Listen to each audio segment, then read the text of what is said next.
Earlier this year in May, I got to do something that a lot of people can only dream of doing. I took the stage and gave a talk for TEDx. It was a fantastic experience and opportunity, and let me talk about my thoughts on how it went.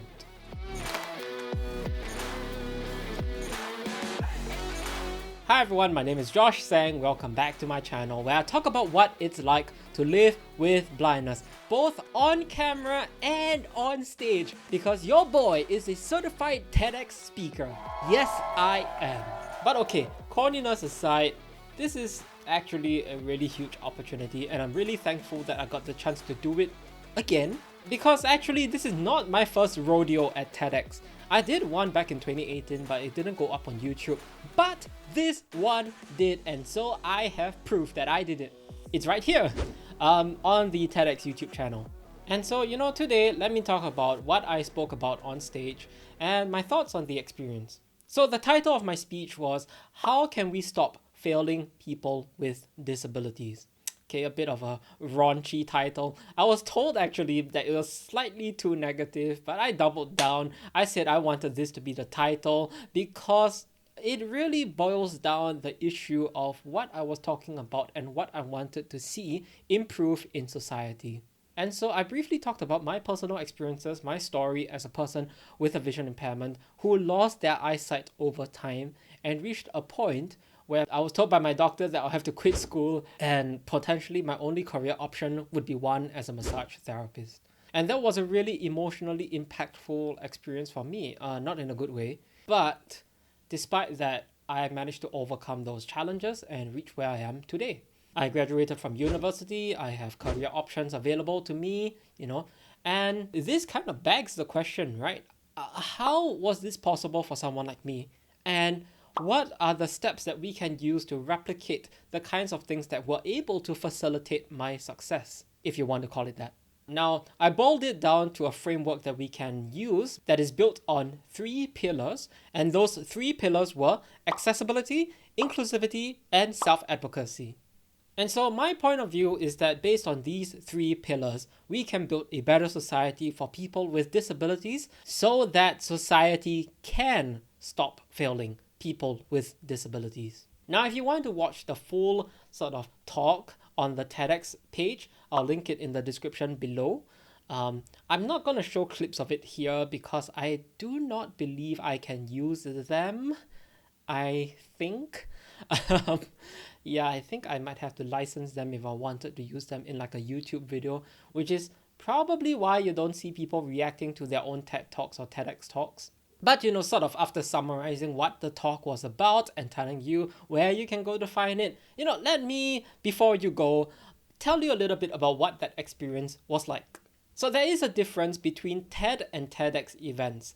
TEDx events, as you can see from the nice plaque that I was given by the organizers, TEDx indicates that it's community driven, and so all TEDx events are organized by some kind of community. This particular TEDx event was organized by my alma mater, Singapore Management University. Well, technically I haven't graduated yet, but I will be graduating soon officially, but I've ended my studies, I'm not working. And so this TEDx event was organized by a student team from the university. I actually wasn't an invited speaker. I applied to be a speaker myself because I really wanted to tell my story, especially since the opportunity was presented itself in front of me. I received the announcement that they were receiving applications, and so I decided to apply. And so one thing I'll say about the event is that it was organized really smoothly. Honestly, they felt like a bunch of pros to some extent, and yeah, it was put together really tight. But what was not put together as tight was actually my talk itself, because it was actually fairly rushed. I could make all sorts of excuses, but ultimately I really was just busy. I was balancing a bunch of things, including work, because in about March, a surprise job opportunity just fell on top of my head. It's a sort of a contract job, but it was really good, and so, I decided to take it up. But of course that left me really busy. Leading up to the event, I had to balance wrapping up my studies, preparing for work, and also this TEDx talk, and it was crazy. And meanwhile, I was preparing sometime between February to April. I was also making videos for this channel as well. And if you haven't noticed, I upload every week. Tickle the like button and subscribe, by the way.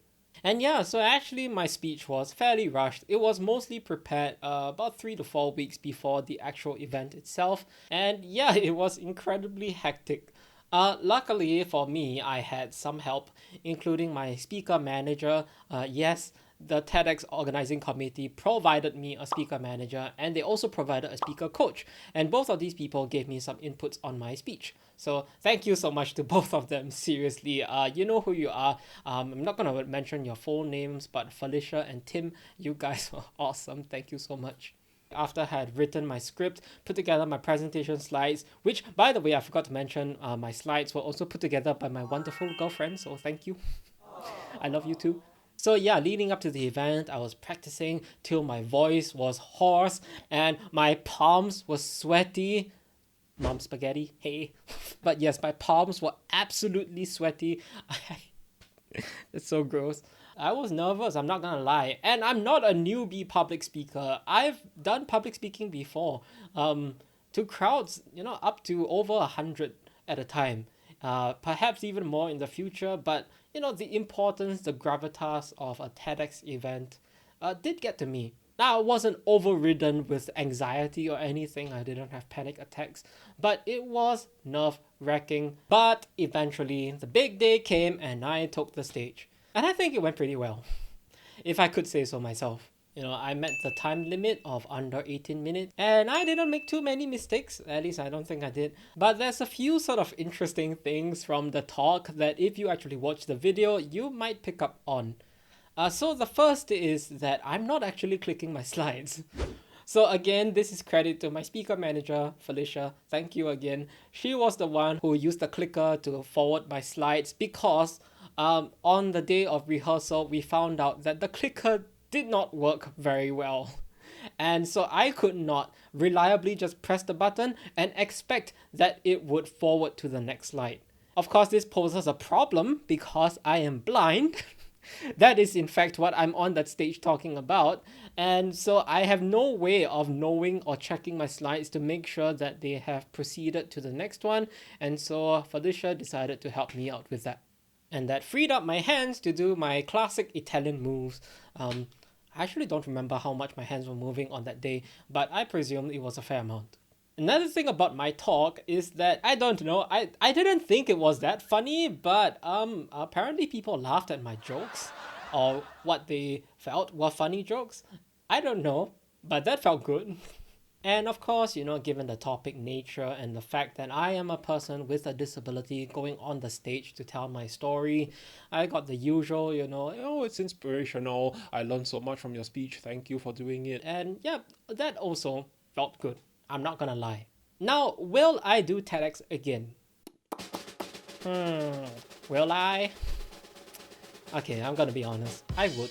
Because there's actually a little bit more that I would like to talk about. For those of you who don't know, I actually am a specialist in digital accessibility. My degree was in information systems, and now I'm utilizing that tech background to advocate for and implement solutions for digital accessibility, making software products and services accessible to every person with a disability, including people like me. And this is something that is not often talked about because it can be considered a little bit boring, and some people even say it is optional. But obviously, to people like me, if I cannot use apps like Telegram or TikTok or more important ones like my banking app, these are really big deals. And so I believe that if I want more progress to be made in this area in my country, which is Singapore, and in other parts of the world as well, I think I still have valuable things to say in this field regarding accessibility. Remember, it is actually one of the core pillars of my TEDx talk that I outlined just now. The 3 pillars being accessibility, inclusivity, and self-advocacy. And so yeah, I've already identified a TEDx event that I could do potentially next year or the year after, where I could take the stage once again to talk about digital accessibility. And this time I would have had the experience from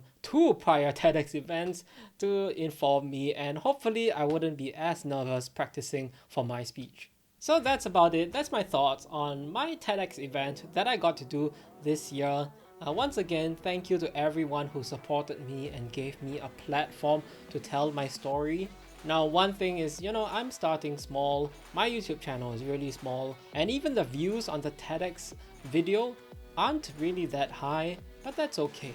Because as long as I can change the minds of a few people, I think that is making progress. And I think I also have a lot of room to grow, hopefully. And so my mission can continue to reach more and more people as long as I stick to it and try to continue advocating for my community. At least that's what I believe. So if you've watched my TEDx talk, let me know in the comments below what you thought about it, or go and comment on that video, show it some love. Or if you would like to do a TEDx talk, let me know what you would like to talk about as well. And before you go, don't forget to tickle the like button, hit subscribe, smash that notification bell so you can stay informed about my future uploads, where I will talk to you more about what it's like to live with blindness from my point of view. Thank you so much for watching, and I'll see you next time.